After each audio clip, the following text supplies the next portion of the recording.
Je comprenais facilement la psychologie, même si je dis ça comme ça. Donc, ça dit, mes frères, mes cousins à la maison, s'ils me disent, par exemple, j'ai rencontré quelqu'un, je peux rapidement dire, c'est pas sérieux, sans avoir aucune information.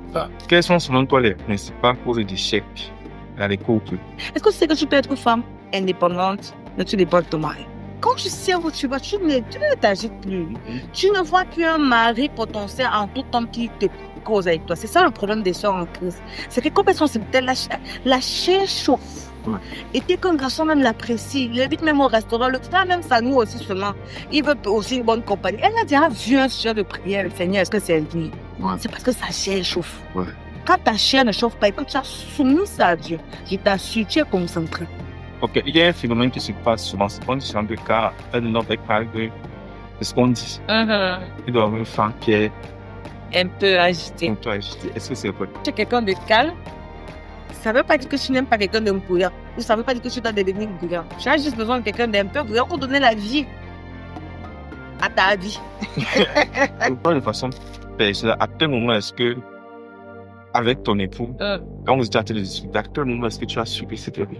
Je commence à réaliser certaines choses. Le soir, quand il arrive, je le vois pour la première fois, je dis, merde, tu es beau. Hein. Je t'assure, quand je l'ai vu, c'était comme si on avait enlevé un voile. Je sais pas si tu as compris. Je te vois là, je te vois même, c'est pas il n'y a pas de souci, je parle avec toi. Mais un autre, je te vois différent. Je dis, gars, est-ce que je sais que je suis un progrès? En fait, j'avais l'impression de le jour là, c'était vraiment pur. Le jour là, C'était le ça exact, il est parti donc. Okay. Il a dit enfin.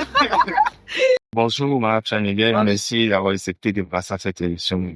Merci. Merci. Ok. Comme a continué cette émission en 2 mots, est-ce que Mme Chaniguel peut se présenter?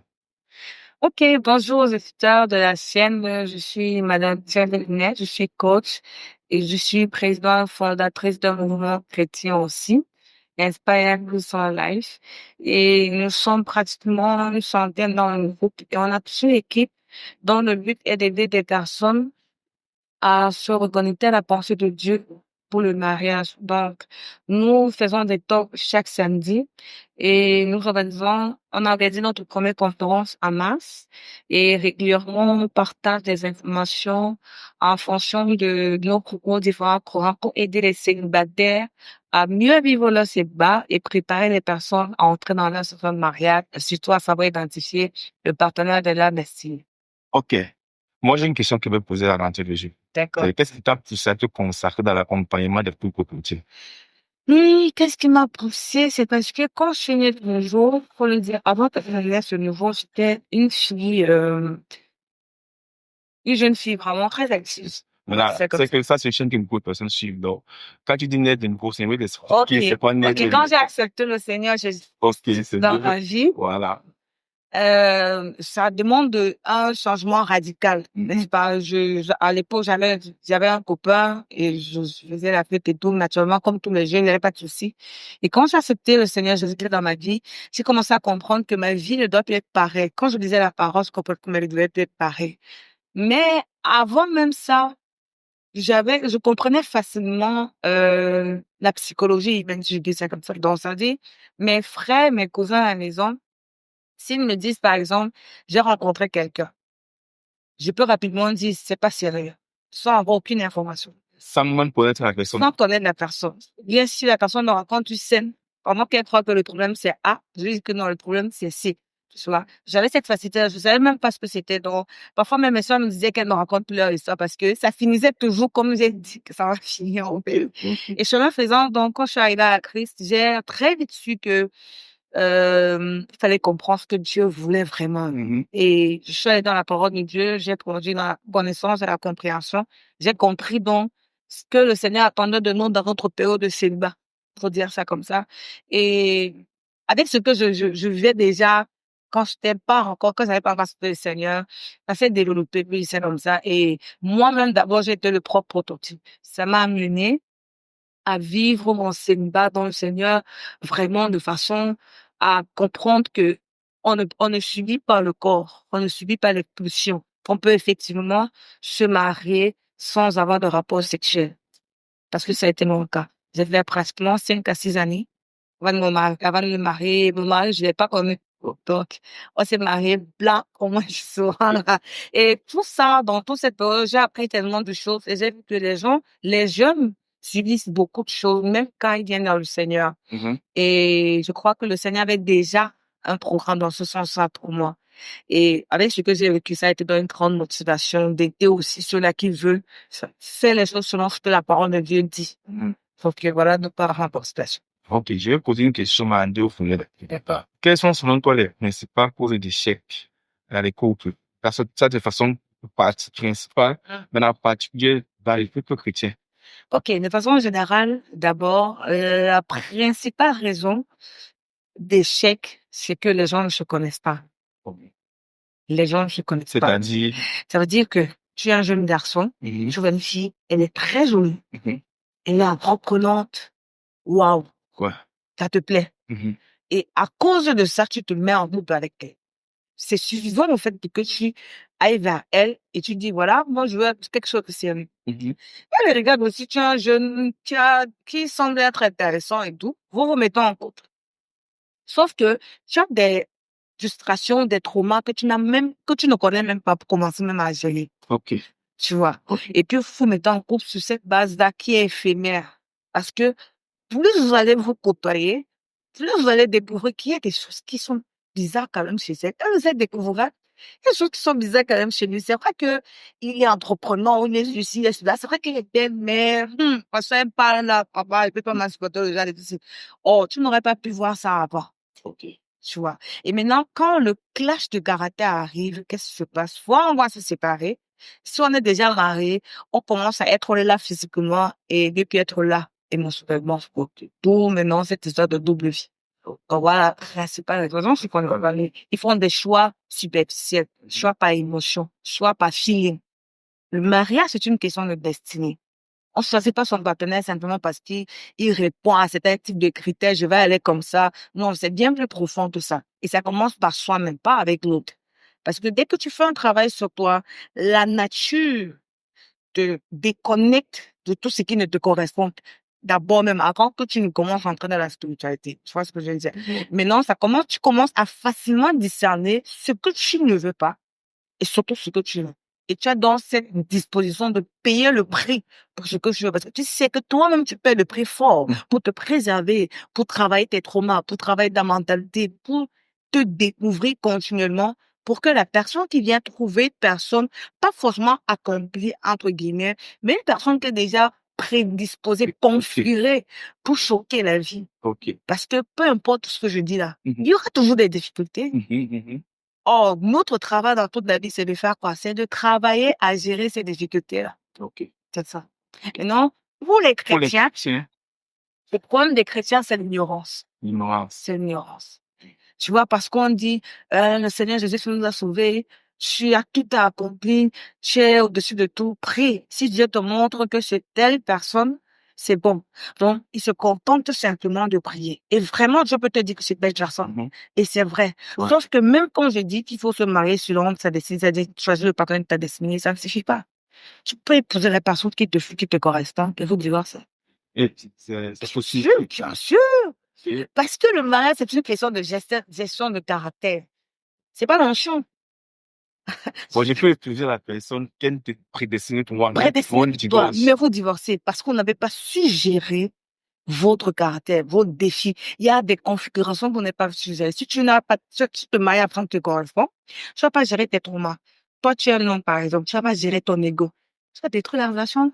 Si c'est une femme, elle n'a pas compris qui elle est, elle n'a pas compris comment manager ses failles, elle n'a pas compris comment manager ses, je vais dire quoi, ses qualités. Une qualité peut devenir source de destruction.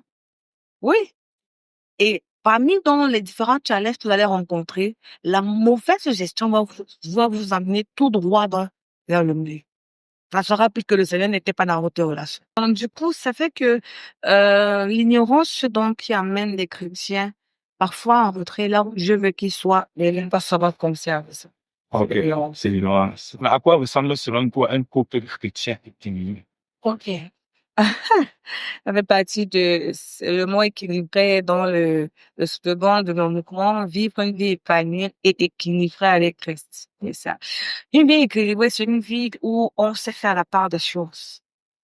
Une vie équilibrée, un couple équilibré maintenant, c'est un couple qui sait faire la part des choses entre la vie spirituelle, le ministère, les enfants, la vie sociale, la vie personnelle, la vie professionnelle. Quand tu arrives à manager ça, on dit donc que vous êtes équilibré. C'est un peu ça. C'est-à-dire que si tu as posé un homme, par exemple, qui est pasteur, que le ministère ne vous détruise pas parce que c'est tellement absorbant. OK. Que tes responsabilités, même si tu n'es pas pasteur, tes responsabilités peut-être dans l'église ne détruisent pas ton foyer. On dit que tu as un couple équilibré. Soit que, par exemple, les enfants, toi qui es une maman, ne te prennent pas au point où, OK, tu abandonnes ton mari. On dit que tu es un couple équilibré. Donc, c'est cette capacité à manager les différents tiroirs de votre vie. C'est-à-dire, et que tout ça ne t'empêche pas aussi de servir Dieu. C'est ça. Il faudrait que tu aies 5 enfants, que tu aies tellement de responsabilités, que tu sois une femme entreprenante avec beaucoup de business et tout, mais que tu puisses, servir toujours ton Dieu, de t'occuper de ton époux, être ensemble, droit, qui faire ce que tu as à faire avec tes enfants.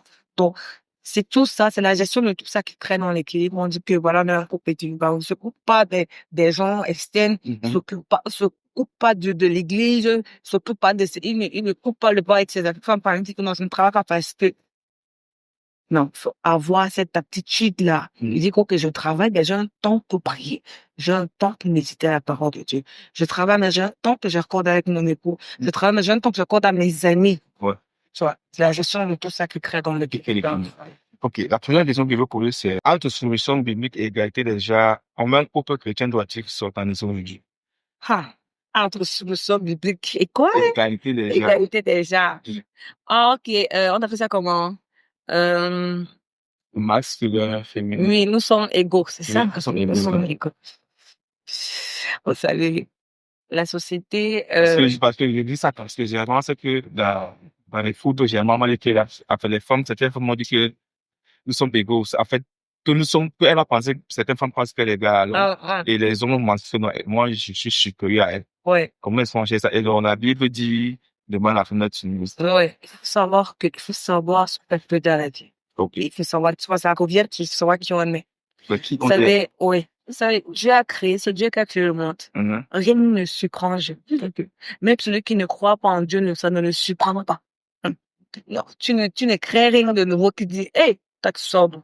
Il est au courant de toutes les choses qui se passent sur cette terre parce que c'est lui l'initiateur de la chose. Et dans cet élan, c'est encore lui, on est moins tous d'accord, même si nous tous ensemble, on n'est pas chrétiens, on est moins tous d'accord que c'est lui qui a initié le mariage. Aucun homme ne se donne de dire que c'est lui qui avait commencé. Quelqu'un peut dire que c'est moi qui ai découvert l'Amérique, mais personne ne peut dire que c'est moi qui ai découvert la fête de mariage. Il est venu avec son projet. Alors il est venu avec ses règles, avec ses codes. Et notre responsabilité, c'est d'obéir à ces règles. Et dans ces codes, qu'est-ce qu'il dit? Que la femme doit être soumise à l'homme et l'homme est le chef de la femme. Maintenant, dans la société, avec tout ce qui se passe, les gens, et aussi avec les erreurs des uns des autres, ont commencé à mystifier la question de la soumission. Et ça a entraîné donc une dévalorisation du mot. Parce que sinon, la soumission en elle-même n'a pas de souci. Maintenant, les personnes qui en ont abusé de ce mot, ont gâté, si je peux dire ça, la connotation. C'est-à-dire, quand tu entends, quand il y a certaines femmes qui attendent soumission, c'est comme si tu viens de les mettre une arme, tu vois. Parce que ce mot a une connotation dangereuse dans leur esprit. C'est comme si on a introduit, attends, tu risques de vivre ce que tu as vécu dans la réponse précédente. C'est le mot qui perd son sens à cause de l'expérience qu'elle a vécue. Mais ça n'a rien à voir avec Dieu. Ça n'a rien à voir avec le mot en lui-même, soumission. C'est-à-dire, le mot reste antique, mais nos expériences maintenant font en sorte que on devient sceptique, on devient réfractaire, on devient rebelle. Sinon, on est conçu et configuré pour obéir à la parole de Dieu. Mais nos expériences, maintenant, nous dénaturent et font en sorte qu'on commence à relativiser. Le Seigneur a prévu que on n'ait pas de rapport sexuel avant de se marier. La société, elle fait de telle sorte que les rapports sexuels deviennent vulgaires, normal.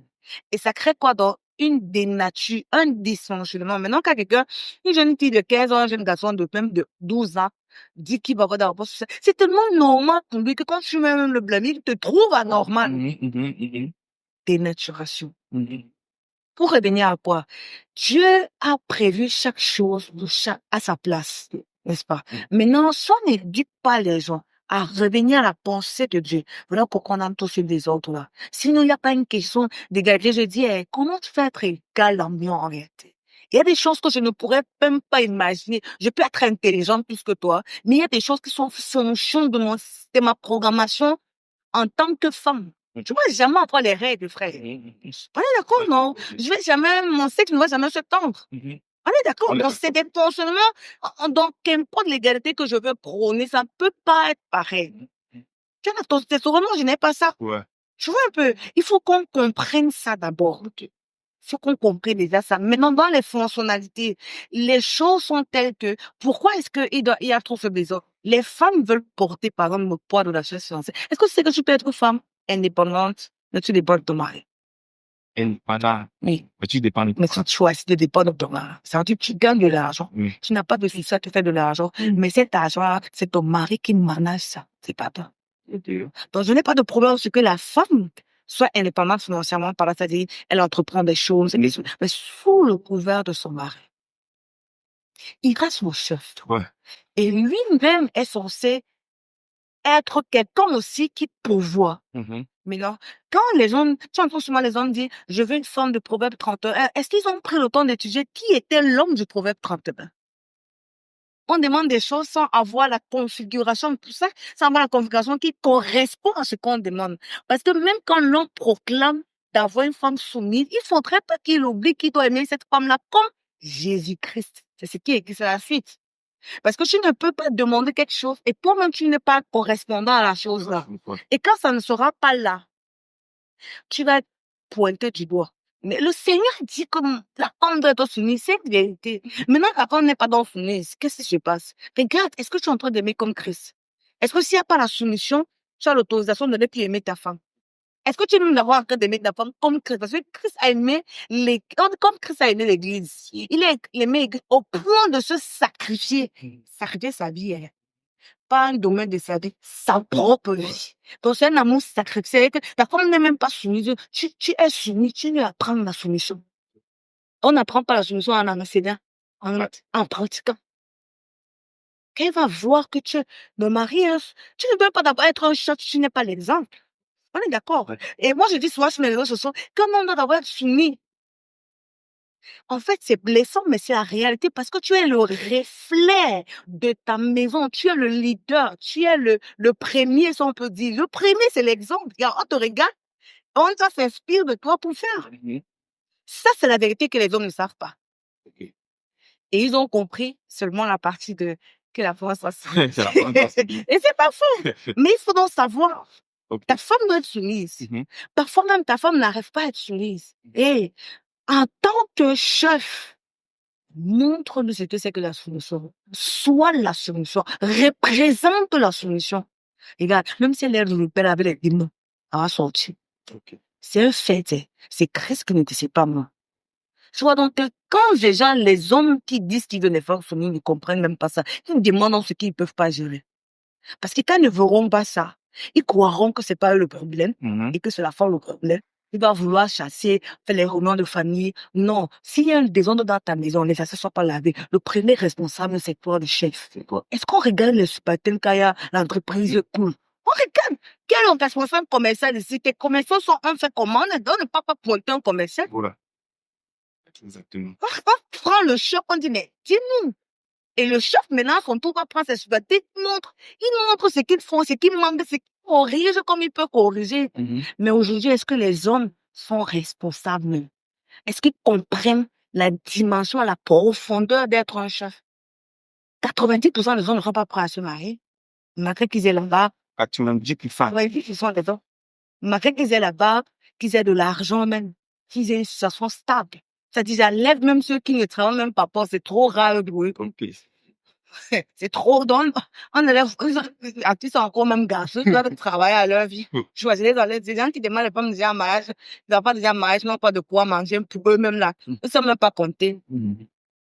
Ouais. C'est grave. C'est pour ça que aussi 90% de foyers sont détruits à cause de l'ignorance de l'homme, de la compréhension de qui il est, la compréhension de son rôle. On ne peut pas s'égaler. Est-ce que vous savez ce que c'est que de reposer sur son homme et de pleurer juste comme ça? Tu pleures, c'est en tant que femme. C'est justif, mon frère. Je discute quoi, frère? Mais je discute quoi? Parce que je suis dans ma vulnérabilité de femme. Même la Bible dit que les hommes fassent attention de ne pas s'égrer contre leur femme de sexe. Qui a besoin d'attention, de protection, gars. On peut te taper dessus, tu vois. Enfin, moi, maman, si je fais comment on va Ouais. tu vois le truc? Ouais. Donc, imagine que je commence à... C'est ça qu'on voit les femmes aujourd'hui. Je suis queen, je suis power woman. Vraiment, c'est le dysfonctionnement tout simplement. Sinon, aussi grande dame que tu puisses être devant ton mari, je t'assure, c'est comme une gloire de savoir que tu peux faire la boss lady Dior, tu peux faire Madame la chef Dior. Quand tu arrives dans ton mari, tu es comme l'enfant, en fait. Tu sens cette royauté en lui. Tu sens, gars, domine-moi, mon frère, domine-moi. Et qui le fait que tu me domines, ça me plaît. La femme, naturellement, est conçue comme ça. C'est dans la société qui est venue avec des choses, et puis, si moi aussi, un homme peut m'apporter quoi? Moi aussi, je sors l'argent. Tu vois, une femme qui a même l'argent plus que le leur commencer. Oui, je suis pas là pour ton mari, mais n'oublie jamais, là, le mandat et la configuration pour te donner. Ça veut dire que c'est un problème psychologique. Merci. Ignorance, c'est pas psychologie. Tu vois, aujourd'hui, on entend des femmes, il y a des mamans qui disaient à leur fille, ton premier mari, c'est ton travail, elles ont détruit la vie de ces femmes-là. Ton premier mari peut pas être ton travail, gars. Qu'importe combien tu touches, ton travail ne peut pas te donner la satisfaction émotionnelle seulement que ton mari est censé te donner. Parce que vous êtes configurés, vous êtes créés pour ça. Dieu vous a conçu, chacun avec ça. Pareil pour l'homme, qu'importe comment il est PDG, le plus héros de quoi, il y a une satisfaction émotionnelle qu'il n'aura jamais qui vient de sa femme. Il n'aura jamais ça. Donc, quand les hommes dont vivent des mauvaises expériences, ils commencent à se dénaturer, ils commencent à faire des slogans pour pouvoir consoler leur conscience, on entre seulement dans le désordre. Je suis pour l'entrepreneuriat féminin, mais je suis contre le féminisme. Ça n'a pas de sens. C'est une guerre non-cis. Surtout comme les Noirs font. Parce qu'on m'a dit qu'il y a une forme de féminisme qui est juste pour revendiquer les droits des femmes dans le travail et tout ça. Mais qui n'a rien à voir avec le fait de toutes les femmes américaines là qui prônent ça. À la fin, on voit comment elles pleurent. C'est quand t'as déjà entendu 60 ans que vraiment, je suis sûre, j'arrive pas à faire ainsi. Parce que c'est contre nature d'une forme de finisseur. C'est contre nature. C'est contre nature. Dieu a prévu l'homme et la femme pour s'accomplir, de multiplier, se multiplier. Tout le reste là dépend d'eux. Donc, dès que toi, tu veux maintenant te multiplier dans tes affaires seulement, tu vas gagner des choses, tu vas avoir de l'expérience, tu vas avoir de l'argent, tu vas avoir la popularité, tu vas avoir tout le blé que tu veux. Mais il y aura une case qui était censée porter tout ça, qui sera vide. Tu vas craquer. Un jour, tu vas devenir rebelle contre tout le monde. Donc, en termes d'égalité, il n'y a pas d'égalité, frère. Moi, je pisse à se courber. Toi, tu pisses debout. Quand tu fais ta courbe, c'est pour autre chose. Tu comprends le truc? Il n'y a pas d'égalité. Même la façon, même quand on parle d'intelligence, dans chaque femme et dans chaque homme, il y a toujours un soupçon de différence. Tu vois le truc? Les femmes, on se flaire là que les hommes aussi n'ont pas. Les hommes, on se plaint là que les femmes ont. On est là pour se compléter. Dieu a conçu l'homme avec son plan, il a conçu la femme avec son plan, mais les deux sont interdépendants. Dès que tu sors de l'interdépendance, tu crées autre chose. C'est comme Apple, sans publicité bien sûr, a créé son téléphone. Si tu trouves une autre fonctionnalité c'est de son programme. Oui, ça va t'aider pour autre chose, mais ce n'était pas ça. De pas ça le but. Le but pour lequel ça a été créé. Est-ce que les réseaux sociaux sont nécessaires dans un couple? C'est-à-dire, les réseaux sociaux, c'est comme le contenu qui se vend sur les réseaux sociaux. Peu importe le couloir du contenu. Peu importe le contenu du contenu. Vous savez, ça dépend de chaque couple. Chaque couple a sa configuration. Il y a des couples qui sont vraiment très réservés, que les réseaux sociaux, ça les fatigue. Ils sont plutôt conservateurs, c'est plutôt distants, ce genre de choses. On peut pas les en vouloir, c'est leur choix de vie. Il y a autre que mon mari et moi, par exemple, on est un couple très, très exposé aux réseaux sociaux. On n'a pas de souci. Mhm. Vous voyez, c'est une question qui révèle simplement la configuration de chaque couple. Donc, si on estime qu'on a des projets, par exemple, dans les médias, c'est normal qu'on soit suffisamment exposé. Mhm. Maintenant, on peut définir juste des barrières, des limites. OK, ben, faut, on ne dépasse pas tel là, on ne présente pas nos enfants, on ne présente pas ce sort. On choisit, on fait, c'est libre au choix, rien de bien. Mais sinon, aujourd'hui, on est au moins 80% d'accord que les réseaux sociaux contribuent vraiment à l'épanouissement ou même à la croissance de l'individu. Oui. Et ceux qui utilisent dans le droit sens, monsieur. Bon. Libre à chaque groupe. Ok, il y a un phénomène qui se passe souvent. On dit souvent que quand un homme est parlé, c'est ce qu'on dit. Il doit avoir une femme qui est Un peu agité. un peu agitée. Est-ce que c'est vrai? Plus ou moins vrai. Ok, comment Plus ou c'est moins vrai? parce que, vous savez, dans le domaine de la personnalité ou du couple, on se met avec quelqu'un pour se compléter, n'est-ce pas? Ça veut dire que tu te compléteras mieux avec quelqu'un qui peut-être a ce que tu n'as pas. Parce que tu n'as pas. Tu vois un peu le truc. Et quand, à ce moment-là, ça vient donc, tu es quelqu'un de calme, ça veut pas dire que tu n'aimes pas quelqu'un de bruyant. Ça veut pas dire que tu dois devenir bruyant. Tu as juste besoin de quelqu'un d'un peu bruyant pour donner la vie à ta vie. Ok. C'est le truc. Ouais. Maintenant, si c'est quelqu'un de bruyant, il te faut quelqu'un de calme quand même pour des fois réguler. Tu peux pas être à 100% tout le temps. Il y a des moments, il faut te poser, frère. Donc, tu as besoin de quelqu'un qui va venir jouer cette fonction dans ta vie. On parle tant de la question des tempéraments. Les tempéraments ont pour but, justement, pour plus de compatibilité, d'être à l'opposé. Tu vois, on a 4 tempéraments. Si on a, par exemple, les personnes colériques vont généralement être avec des personnes, soit, mélancoliques ou encore flegmatiques. C'est-à-dire des personnes mélancoliques, c'est des personnes un peu calmes, un peu réservées. Tout ce qui a à voir un peu avec le calme. Quelqu'un de colérique ou quelqu'un de sanguin, ce sont des personnes un peu agitées. Mhm. Donc, s'ils sont à deux, un mélancolique, un colérique, un sanguin, c'est le feu, hein. Le feu, quoi. C'est le feu. Tu vois un peu. Voilà. Donc, deux personnes bien là, il faut beaucoup, c'est pas que c'est impossible, mais il faut beaucoup de maturité. Mhm. Parce que, comme tout part vite, vite, vite, vite, il y a personne pour retenir. Et ça fait qu'ils peuvent se retrouver facilement dans un trou. Ouais. Par contre, s'il y a quelque chose pour équilibrer la balance, Mhm. c'est bon, c'est dans ce sens-là qu'on dit ça, qu'il faut quelqu'un. Et généralement, c'est pas, mais j'ai connu des couples où les deux sont un tempérament calme. Mais quand on les voit de l'extérieur, je l'avais dit, mais on dirait un couple de morts. Ils sont Ils cassés. sont d'un calme morbide. Ça les dérange pas. Mais je pense que s'ils avaient fait un choix différent, leur vie aurait été mieux. Parce que j'ai fini par comprendre que l'humain a cette configuration d'aller à la découverte des choses. Et parfois, on t'engage tellement à un environnement qu'on pense que c'est tout ça. Mhm. Jusqu'au jour où on goûte quelque chose qui est mieux que ça. Ouais. Tu vois, la façon de penser change. On dit, waouh, on se commence à s'adapter au nouvel environnement. Ouais. Mais quand on est là, on reste là. On a l'impression même que c'est notre mosque là. C'est notre maison blanche ici. Et ça peut faire comme si c'est normal. Ouais. Tant que personne ne t'amène mieux que ça, tu as l'impression que c'est normal en fait. Comme ça, je dis que quelque part, avoir qui te propose un partenaire qui te propose la même chose, ça peut sembler paisible, mais tu aurais pu découvrir mieux en fait. Là, ça nous pose à toute notre question. Est-ce qu'on peut être un bon chrétien, tu vois aussi?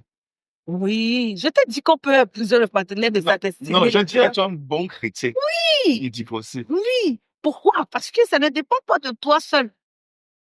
Et regarde, tu vois, les gens me disent, soit tu es coach et tout et tout. Mon mari, s'il ne comprend pas cette chose, peut me retrouver à autre chose. Mhm. Parce que peu importe mon niveau de connaissance, de compréhension, une relation se bâtit ensemble. Ok. Une relation se bâtit ensemble. Le jour que un de nous ne fera plus ce qu'il faut à son niveau, il y aura un problème. Ouais. Tu vois, on est donc poussé à faire des efforts jusqu'à ce que Jésus-Christ revienne. Le jour qu'on arrête, dans le jour que je dis que je suis fatiguée, que mon mari commence autre chose là, mon niveau de connaissance, même tout ce que tu connais ne peut pas m'aider parce que je ne peux pas faire non plus le job qui nous donne. Ouais. Il y a sa part qu'il doit faire. Il y a ma part que je dois faire. C'est pour ça que tu vois, il y a des couples qui sont ensemble. Un a arrêté de croire à cause peut-être de trop de problèmes qu'ils ont eu. Un a arrêté de faire les efforts. L'autre est là. Elle prie sur les femmes. Elle prie. Elle prie. Et les choses ne changent pas parce que son mari a arrêté de se battre. Ah, ma femme est toujours comme ça. Oh, elle a fini maintenant par prendre conscience de, oh, il faut vraiment qu'elle change. Mais celui qui était là en train de dire, vas-y, change, change, change, finalement, il s'est découragé. Mais quel porc qu'elle va prendre. S'il ne se relève pas, Ça peut marcher. ça ne va pas marcher. Ok. Est-ce qu'il faut avoir son conjoint, son passé sexuel, voilà ses tentations actuelles? Est-ce qu'il faut avoir? Est-ce qu'il faut avouer? Ok, comment on se découvre? Vous savez, la parole de Dieu demande la transparence dans le couple. Je vais d'abord commencer par si c'est déjà le cas pour vous êtes sûr que Dieu vous m'a dit, j'ai validé votre chien. Et Dieu ne valide pas autre chose. Maintenant, quand vous croyez que c'est la personne qui vous casse pas, hein. Il y a des leaders à côté de vous, il y a des personnes quand même clés, de ressources qui viennent affirmer ce que vous pensez avoir reçu. Le problème que beaucoup de chrétiens ont, c'est qu'ils ont des rêves, des visions, et ils se basent seulement sur ce sens. La Bible demande qu'on examine les prophéties. Même si on a donné une prophétie, examine-la et fais-la examiner, en fait. Pas des personnes ressources. Quand il y a dans cette approbation, et que vous êtes dans un programme de fiançailles, oui, oui et absolument oui. Il faut le dire. Même si tu as déjà avorté, il faut le dire.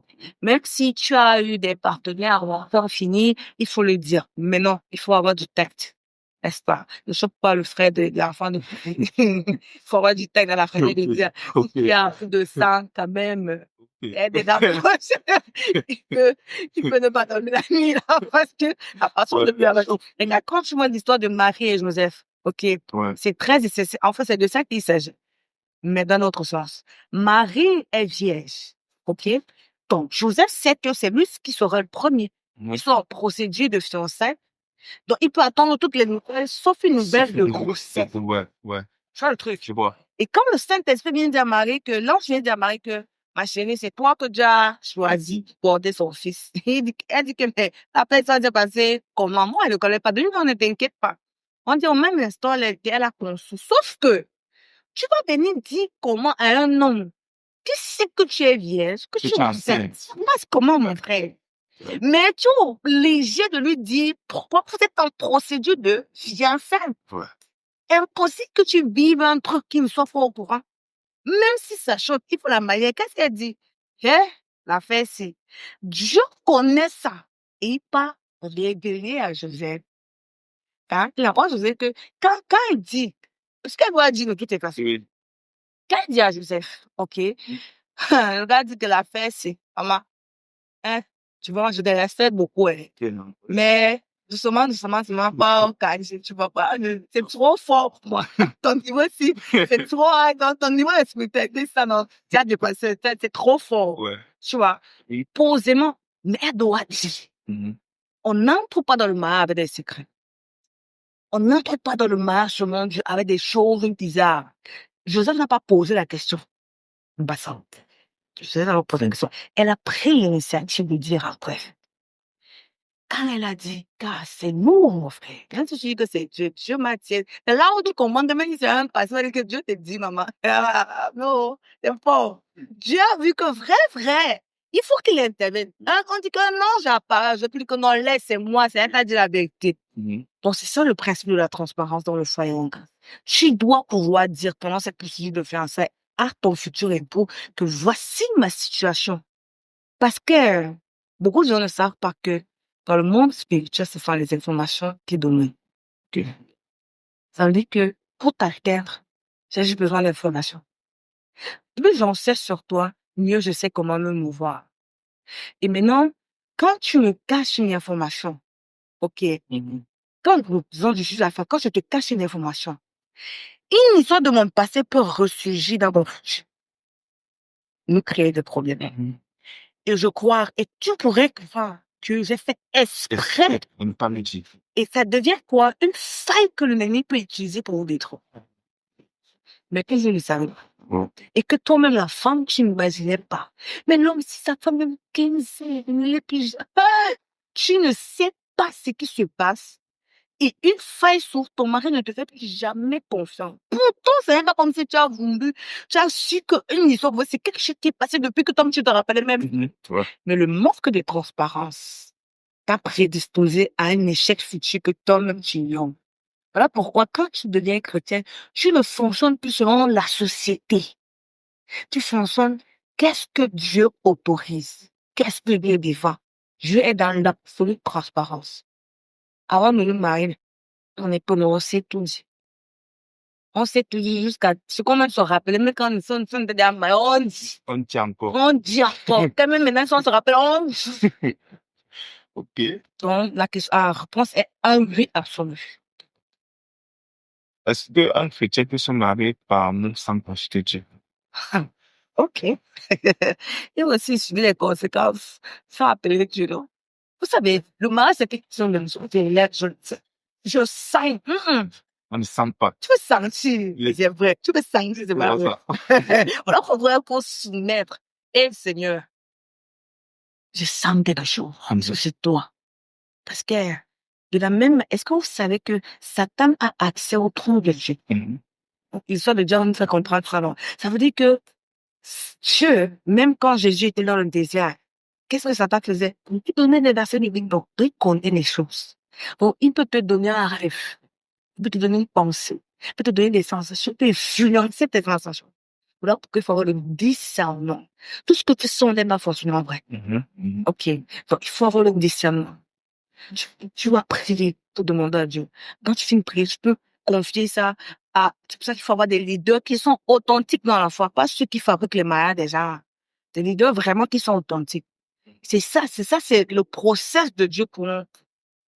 Et c'est pour nous éviter, la Bible dit quoi? Ceux qui sont conduits par l'esprit, pas par nos émotions. Voilà, tu peux sentir, ça retrouve la volonté de Dieu, tu peux sentir ça non tout pas. Parce que les émotions sont normales, c'est important pour nous, mais si on ne les traite pas, ou alors si on ne les éduque pas, ils peuvent nous envoyer au champ. Voilà pourquoi, quand tu sens, tu l'aimes, de quel type d'amour? Parfois, je me demande, quand je connais mon époux, est-ce que je l'ai aimé, ou c'est après que je l'ai aimé? Mais tu sais pas à quel moment tu l'as aimé. Je ne sais pas à quel moment je l'ai aimé. Honnêtement, je me suis déjà posé des questions, parce que quand on s'est d'abord rencontré de façon extraordinaire à l'église et tout, et je n'ai même pas su Qu'il était là. que c'était lui, d'ailleurs. Rien ne me prédisait ça, rien du tout. Et même quand on a beaucoup discuté pendant les premiers mois de notre rencontre, lui, il dit que le même jour qu'il m'a vu, Dieu lui a dit. Il a dit que Dieu t'a prédestiné, mais parce que les hommes ont tellement dit ça. Parce que je suis une chrétienne très, très engagée. Donc, les hommes pasteurs m'ont dit, c'est toi. D'autres m'envoient des visions, que j'ai des rêves. Ils disent que frère, calme-toi. Tu vois le truc? Bon, s'il me disait même ça, la période là, d'être, et même le beauté, sinon. J'étais déjà fatigué de ça. Il m'a rien dit. Il a juste commencé à être proche de moi. On discutait tellement de la parole, tellement des affaires, de tous les sujets de la vie. Je me suis pas rendu compte. Je t'assure, je me suis pas rendu compte. Et même quand des faits faisaient comme si, je disais que c'est avant le Seigneur, pas. C'est avant le Seigneur, sois concentré. Le son concentré. Très concentré, pardon. Tu sais, quand tu sais où tu vas, tu ne t'agites plus. Tu ne vois plus un mari potentiel en tout temps qui te cause avec toi. C'est ça le problème des sœurs en crise. C'est que comme elles sont la chair chauffe. Et dès qu'un garçon même l'apprécie, il invite même au restaurant, le frère même ça nous aussi seulement. Il veut aussi une bonne compagnie. Elle a déjà vu un sujet de prière, le Seigneur, est-ce que c'est lui? C'est parce que sa chair chauffe. Quand ta chair ne chauffe pas, et quand tu as soumis ça à Dieu, je t'assure, tu es concentré. Quand je ne savais pas. Et que même quand il va encore, on pense à Dieu, on discute des heures sans que je me rende compte. Je te dis que même quand il veut faire comme si tu sais dit que, frère. C'est quoi ça?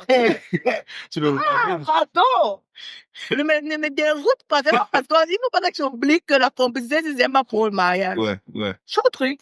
Parce que j'étais tellement focalisée, mon désir ardent et premier, c'est de marcher sur la volonté de Dieu. Le mariage est là, je sais que je vais me marier, mais ce n'est pas ce qui meuble mes pensées à tout vent et à contre-vent. Et je ne pense pas mon père a dit, Seigneur.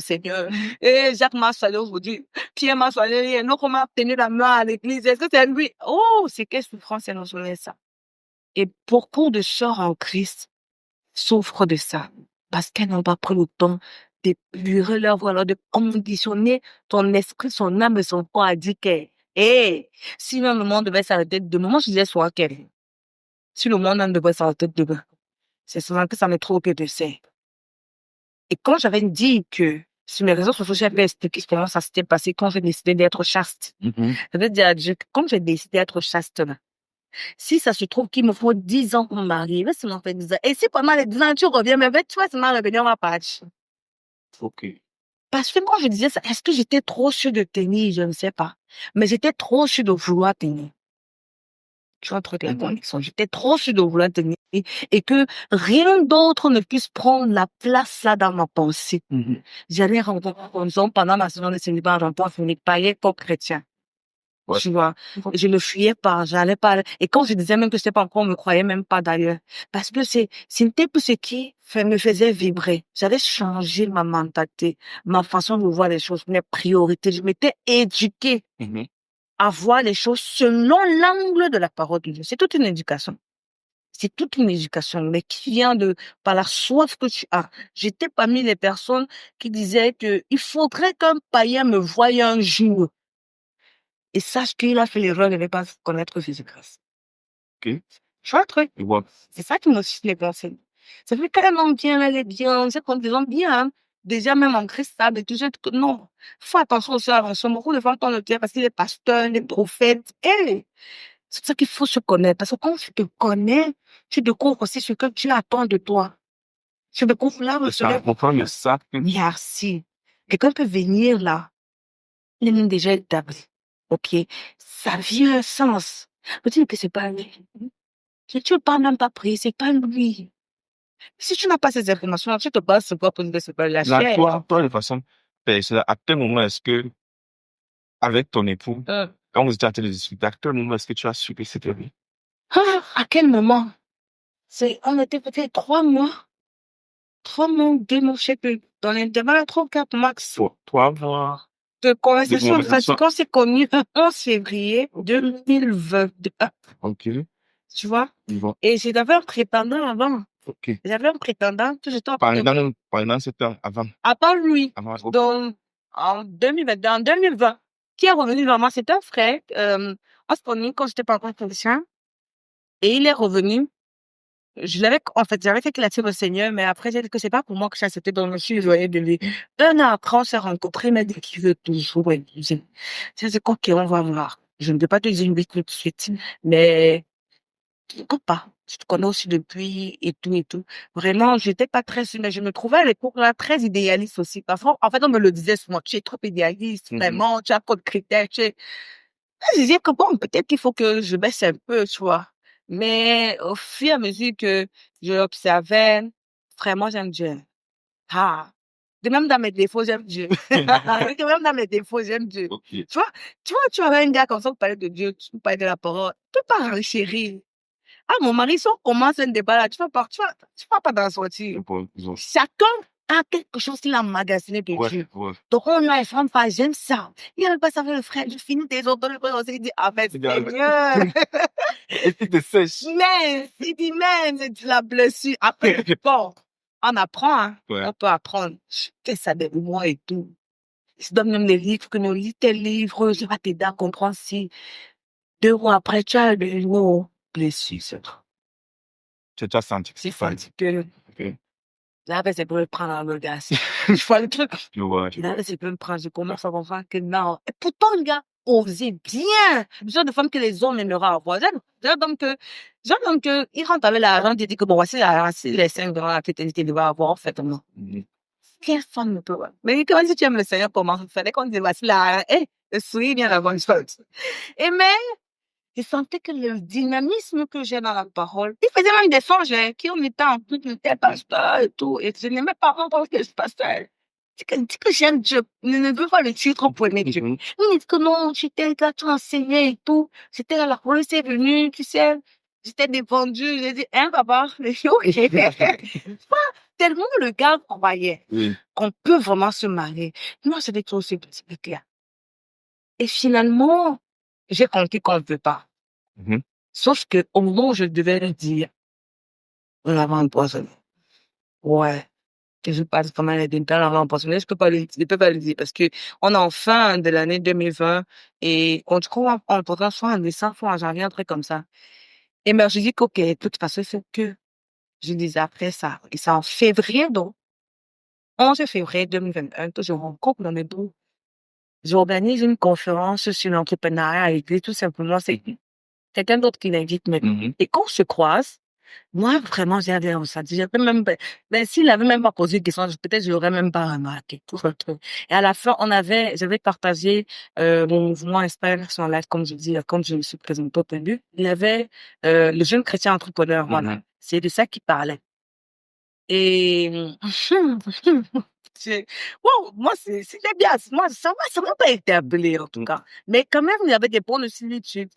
Et il a donc dit qu'il aimerait qu'on en parle. Il a pris même moi à la fin. Moi, j'ai même pas pris son numéro. J'ai dit non, ça va. Il m'a appelé, c'était 2 semaines après. On a discuté, parlé. C'était un chrétien normal, tout le monde. On n'a pas, j'ai rien remarqué. Je ne pouvais même pas imaginer un peu qu'on devait se marier. C'est que même, je ne sais même pas comment faire. Et puis un jour, je suis entrée sur mes statuts. Je dis, je fais un poème à qui veut que je lui fasse un poème. Vraiment, je pense à tout le monde, sauf à lui. Sauf à lui, ouais. C'est vrai qu'il écrit. D'ailleurs, c'est la seule personne qui écrit. Ok. Fais-moi un poème. Et c'est jamais alors pris ça. J'esquive le fou là. Le jour qu'il m'écrit, j'esquive. Il relaxe après là. J'ai dit que fais-moi le poème. T'es pas demandé. J'ai dit, ok, le soir, quand je finis, je me disais, pourquoi lui? Après, Mais est-ce qu'à ce moment-là, il t'interpellait déjà? Non. Pas du tout. Pas du tout. Ok. Mais tu vois, qu'un homme te dit, fais-moi un point, tu sens qu'il peut avoir les irritations. Du coup, j'étais embarrassée de lui faire, tu vois. Après, j'ai dit que bon, après, j'ai aussi dit que qui veut faire le quoi. Du coup, j'ai fait. Sauf que j'avais pas imaginé que c'était un poète là. On appelle 2 heures de poésie. Donc, quand j'ai envoyé mon premier poème, il a remarqué. C'est pas possible. Et d'une manière extraordinaire. Et moi, j'étais bluffée par le talent. Et non par la personne. Je vais le commencer. On s'est des réponses pendant 2 heures de temps. Si tu vois. Et c'est comme ça que le courant est passé. On a commencé à se voir, on a de la parole, parler de projet. Tellement qu'on a bien parlé, je me rappelle une fois, on s'est dit, son scénario, on reste comme ça. Nos partenaires peuvent trouver ça suspect. Il faut vraiment que, et moi, c'est moi qui le disais. Parce que dans le faire attention, il m'a donné à entendre que, oh, j'ai les intentions. Sur le truc. Et il était là, il m'a fait savoir que non, il n'y a pas de Dieu, pas durant la conversation. On parlait des sœurs qui trouvaient intéressantes. Je parlais des gars qui faisaient genre, on parlait de la parole, on parlait des affaires, on parlait de la vie, on parlait des besoins du corps de Christ, on parlait de tout. Et moi, c'est rien. Par contre, il me dit que lui, il faisait tout ça parce qu'il essayait d'attirer mon attention. Il dit qu'il sait pas comment il avait su qu'il ne doit pas directement venir, c'est comme ça que c'est quoi qu'il avait épousé. Et il a vraiment, j'étais irritée contre ce genre de système, en fait. Et quelques mois après, il y a une histoire qui s'était passée à l'époque, là, je me rappelle très bien. Il a profité de ça pour parler. Et un jour, il m'appelle, il me dit, je vois ta phrase, je dis, tu fais seulement prendre des signes. Il s'est fâché. Sauf que, c'est en transition, je ne comprends pas les fake balles. Et je parlais déjà de notre relation amicale à ma meilleure famille. Et c'est elle qui veut que me dire que, tu dis que non, maman, pardon. S'il a même les intentions, qu'il sache qu'il doit rester concentré. Non, que ça reste seulement de son côté. Moi, je suis pas par rapport. Moi, je le vois comme un frère. Et j'étais vraiment sincère. C'est même pas que je disais que, peut-être, il n'y a même pas de peut-être qu'on a pensé. J'étais très à fond. Donc, elle me dit, ça se fait souvent qu'on décide. Moi, je comprends pas. J'ai dit ça à ma pomme, me dit que carton, mais tu vois aussi qu'on décide. J'ai dit, mais déjà, je suis en train de voir quoi. Moi, je veux voir le truc. En fait, j'ai passé toute la soirée à réfléchir. J'ai donc repassé nos conversations, le temps qu'on a passé. Et c'est là que je réalise que même, je passe plus de temps avec une fois réfléchir. Je commence à réaliser certaines choses. Et le soir, quand il arrive, je le vois pour la première fois, j'ai dit, merde, tu es beau, hein. Je t'assure, quand je l'ai vu, c'était comme si on avait enlevé un voile. Je sais pas si tu as compris. Je te vois là, je te vois même, c'est pas, il n'y a pas de souci, je parle avec toi. Mais alors, je te vois différent. Je dis, gars, Est-ce que je sais que je suis un progrès? En fait, j'avais l'impression de dire, oh, le jour là, C'est le c'était jour là- vraiment pur. Le jour là, qui Et c'est est le appelé. ça, exact, qui Ouais. est parti donc. Ok. Il a dit, enfin. Et puis j'ai dit, non, tu es sérieux? Il a dit que, mais, toi-même depuis. Et c'est là qu'il m'explique maintenant tous les sujets, les types de Ouais. sujets même qu'il choisissait. Il a dit que c'était pensé de lui. Je me suis sentie Bon, lui, il venait tard avec un objectif. un objectif. Ouais. Moi, je savais pas. Il dit que tous ces sujets n'étaient pas pris au hasard. En fait, c'était la suite de l'histoire. Ouais. Et c'est là qu'on a commencé à passer. Oh my God. Je me suis dit, mais, donc quand je disais ça, c'était individu. Et il était choqué qu'à la fin, il a compris. J'avais rien compris. C'est depuis ce soir-là que j'ai dit, hey, Ouais. mais quand même, quand je fais des trucs trop de compassion ici. Et s'il te plaît, pendant qu'on discutait, je lui avais dit que j'ai un prétendant. Au point où il m'avait invité à son assemblée une fois, là, il quitte. Il avait rencontré son pasteur, mais en tant que fidèle. Et puis, son pasteur me pose juste des questions comme ça. Il n'avait encore rien dit à son pasteur, que les amours, c'est comment, je dis que lui, j'ai un prétendant et tout. Il sourit. Il me dit, OK. Son pasteur lui avait dit, prie pour le prétendant de ton ami que tu m'as. Il m'avait dit que quand son pasteur lui a dit, son cœur a failli sourire. Il était, en fait, je lui ai dit que, mais quand tu pries, Ouais. tu vois, moi, ce moment-là, je dis maintenant à mon prétendant de l'époque là que, est-ce que tu sais que j'ai rencontré comme ça, en Christ, qui est chaud bouillant pour la parole? Ce que je te demande sur le faire là, comme ça. Mais quand je dis ça, je m'imagine qu'on se rencontre. Moi, je viens simplement dire que tu me trouvais idéaliste, mais en fait, ça existe. Il y a des personnes qui vraiment ont le même mood que moi et tout. Ah, c'est ce que le gars va dire. Marie-vous alors. Et j'ai trouvé ça déplaisant parce que je me dis, mais je te dis que tu comprennes que c'est possible forcément que tu changes. Est-ce que c'est ça? Alors que c'était ça, tu étais dans une naïveté pas possible. Sur Jacques, ta copine peut-être te reproche que tu es trop pétreuse. C'est une fille qui est rangée. Tu vois, c'est pas moi. Ça existe. Ça existe, change seulement. Tu vois, tu peux faire et tout. Il n'a pas capté ça comme ça. Jusqu'aujourd'hui, j'ai les messages Facebook. Donc, tu vois, on a discuté comme ça, finalement, on était sur la même longueur d'onde et on a vu qu'on avait tellement de temps. Mon mari est né le 14 juin, je suis le 15 juin. Et même notre vie passée, il y a des points de similitude comme ça. On a cru presque la même année. On habitait dans le même quartier, sans savoir. Il était à l'autre bout de la rue, moi j'étais au début. Tu vois, dans le même quartier. On a vu tellement de points de similitude dans notre vie, juste dans notre vie spirituelle. Tu vois, j'ai joué au football, il a joué tellement au football. Donc, des points de similitude qui nous faisaient croire que, en dehors de ce que Dieu nous a dit, on voit vraiment que Garonne est vraiment fait pour être ensemble. Et c'est comme ça que, même juste là, je lui ai dit, permets-moi de prendre quand même j'ai pris 2-3 personnes de mon entourage, qui sont des personnes ressources, en dehors de nos parents spirituels. Et j'étais allée voir mon père spirituel, mon pasteur à l'époque là, parce que comme je suis mariée maintenant, je suis de l'autre côté, mon pasteur à l'époque là, et je lui avais présenté l'autre présentement, mais je lui ai dit, non, je te présente pas ça en tant que futur époux, mais quelqu'un qui dit qu'il veut. Il m'a dit, OK. Quand je suis revenue avec celui-ci, il a dit, ma fille, ça fait pas quelques mois que je vois les émotions, je crois. Il dit, non, papa, il dit que ma fille, elle a encore fait un autre choix à moi. Parce que vous voulez pas, pour moi. C'est tellement surprenant. Ouais. Tu vois, je dis, non, vrai, celui-ci, c'est pas que je te présente en tant que mon futur unique. Dans 3 mois, si on reparle encore des autres histoires, il peut commencer à voir. Et c'est comme ça que j'ai pris des personnes dans ces ressources.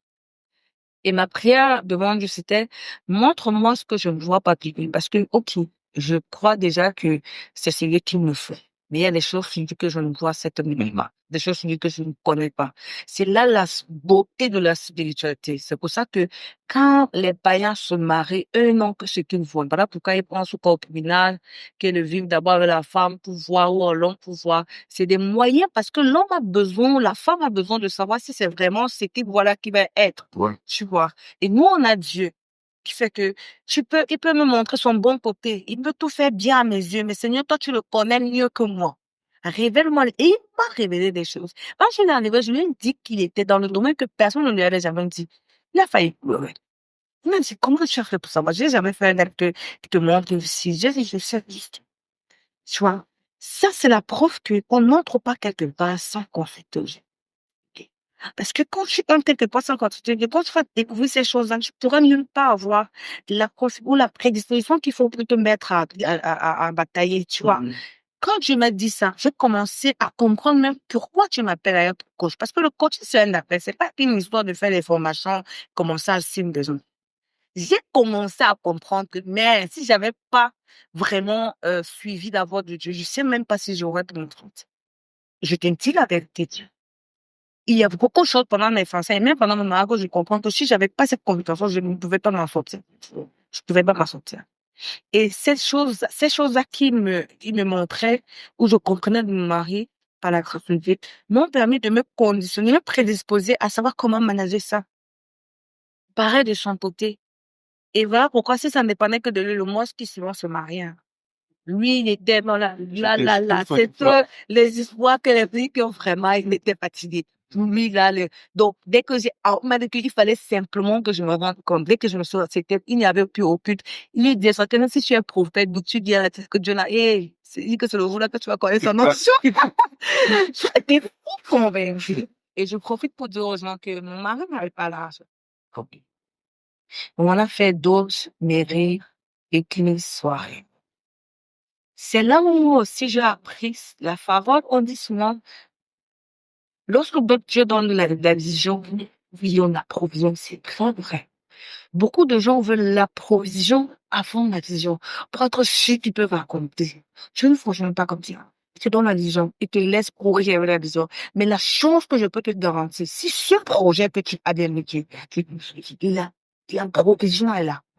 La provision est là. Je l'ai vu dans mon mariage. Je vous raconte une anecdote. Quand aucune famille ne peut accepter qu'un homme vienne dire qu'il veut épouser leur fille sur la base de promesses. Aucune. Et c'est aussi une façon de dire aux jeunes hommes que faut être sage, faut être stratège. Il y a des choses que quand tu ne travailles pas quand tu es seul, quand tu vas donc vouloir maintenant te responsabiliser, tu as déjà tout pour te responsabiliser, tu n'auras pas travaillé certaines choses, beaucoup de choses peuvent t'échapper. Ouais. Tu vois, si tu peux avoir une femme aujourd'hui, une famille, comment te voir alors te simplifier? Ce n'est pas qu'on t'importe d'abord, parce que tu es jeune. C'est ça ce que fait dire payer la dose, c'est quelqu'un. Mais si tu payes, même si tu dis que j'avance d'abord, mais si tu rassembles d'abord, les autres te respectent d'abord, mais avant, on te simplifie d'abord. Moi, Tu dis que le gars s'y bloque. Ma famille j'ai dit, je suis sûr que j'ai bien réfléchi, non? C'est un truc.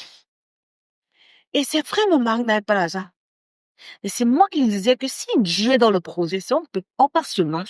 Il y aura un dimanche après mariage. Tu vois, un truc. Je me rappelle une fois, les choses étaient un peu complexes. On passait nous dit que, OK.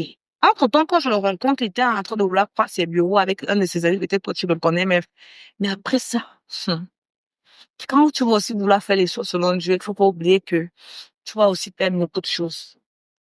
Il a perdu un petit contrat à la période là. Donc, dès qu'on a dit mariage, bing!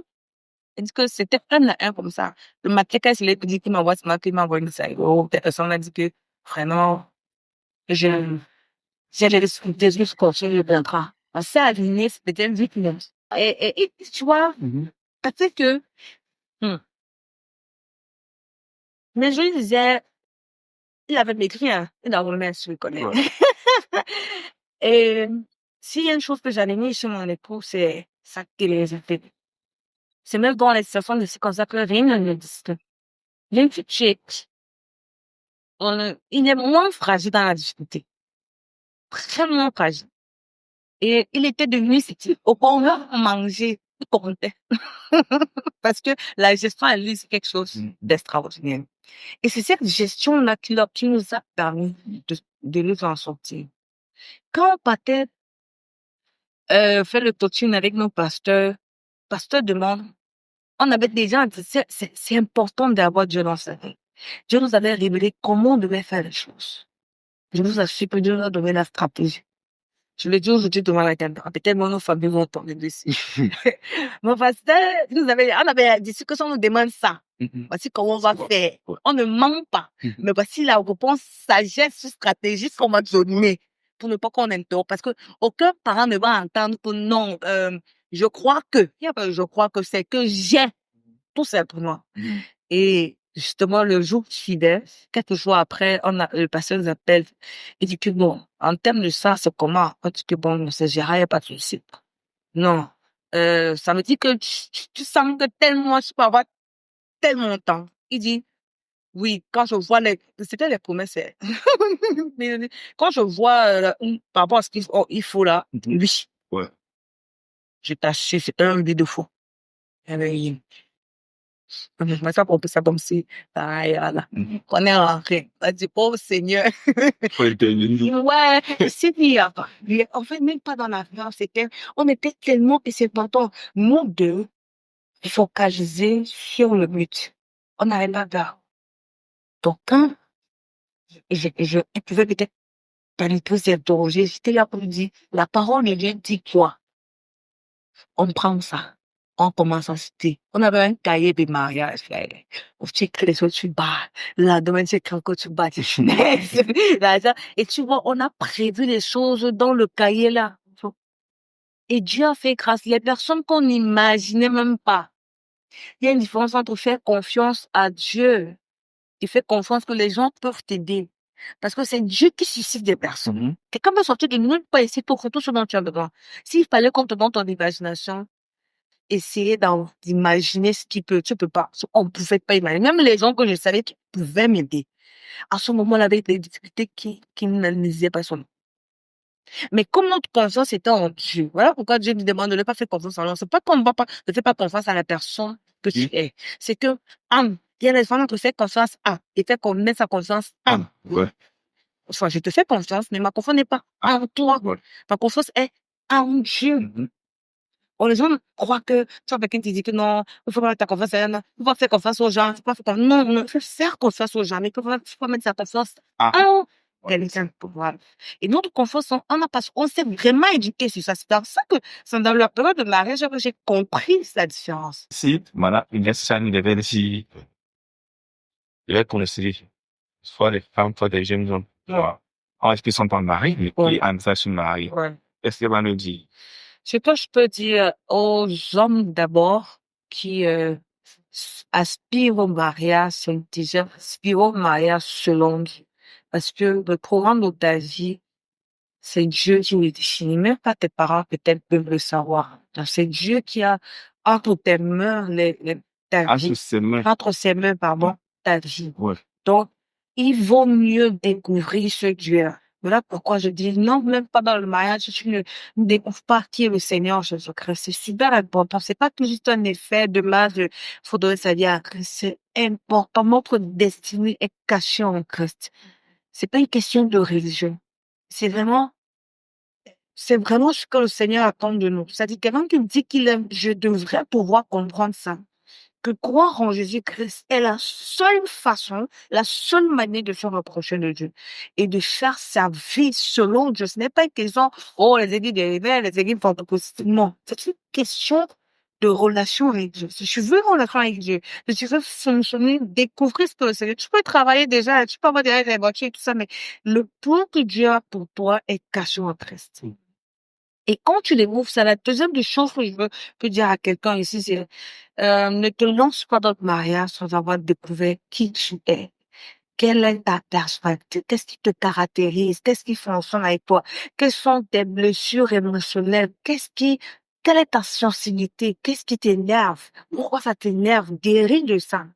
Et maintenant, dans ta relation et dans ta marche avec Dieu, il va te parler de toi.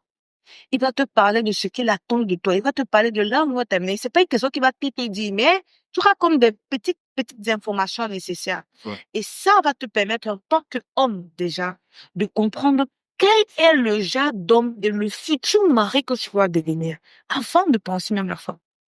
Parce que quand tu vois comment Dieu a amené Ève à Adam, Adam n'avait pas dit qu'il avait besoin de la femme. C'est Dieu qui a dit qu'il n'est pas bon qu'il soit seul. Donc, Dieu a su à quel moment il fait. Donc, Dieu sait à quel moment il faut les choses. Nous, notre responsabilité, c'est qu'en attendant, travaillons sur tout ce qui nous concerne, tout ce qui concerne Dieu. Et pendant qu'on le fait, lui, il se charge des circonstances. Il se charge des circonstances. Parce que ce qui détruit la vie d'un homme, c'est son ego.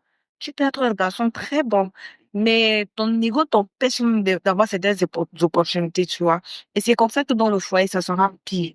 Ton ego va faire que tu peux pas écouter ta femme si elle veut te repousser. Pourquoi, quand tu as raison, c'est oui et amen. Quand toi, non, si ta femme est un peu plus intelligente que toi, ça t'embarrasse, ça te frustre. Ça, il faut le régler avant de se marier.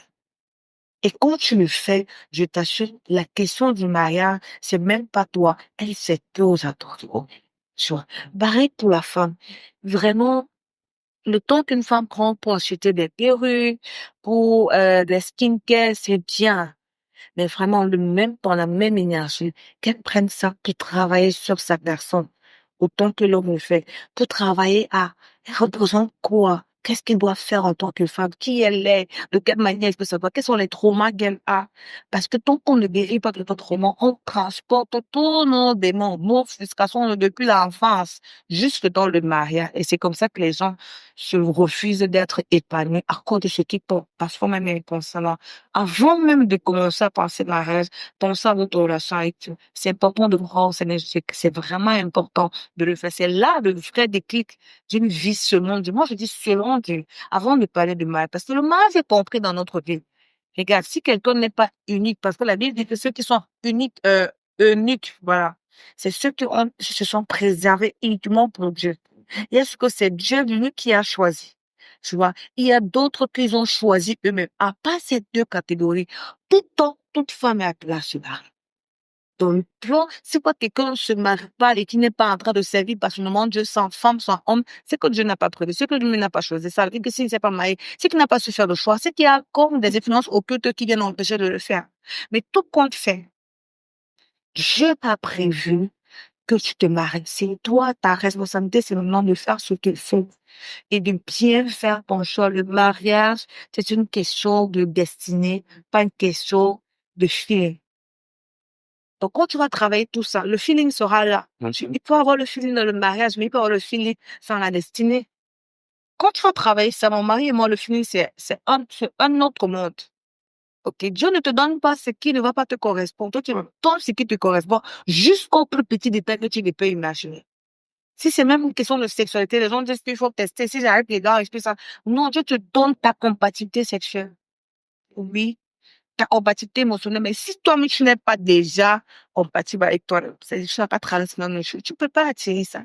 Donc, que ce soit un homme, que ce soit une femme, que chacun travaille à découvrir qui il est, à découvrir qui est Dieu, à se réconcilier à Dieu et maintenant à vivre selon ce que la parole de Dieu dit. On se prépare pour le mariage. On s'éduque pour le mariage. On n'entre pas comme ça. Parce qu'on a déjà l'âge, parce qu'on estime qu'on a déjà l'âge et qu'il faut, il y a des briques. Il faut découvrir ces briques-là. Il faut travailler à ça. De la même manière même quand tu aimes l'entrepreneuriat, si tu ne formes pas, tu confies. La même chose avec le mariage. Si tu es prêt à te marier, tu ne vends pas, tu peux même te marier, mais tu vas confier. Personne ne va t'expliquer dedans là, tu vois. Donc, c'est ce que je peux dire. Ok, tu vas continuer pour le feu. Ok. Donc, mon mot de fin, c'est que les gens se sont dénaturés sur la question du mariage. Aujourd'hui, on se marie pour plusieurs raisons. Question de contrat, question de responsabilité. Mais il faudrait qu'on revienne à la pensée de Dieu pour le mariage.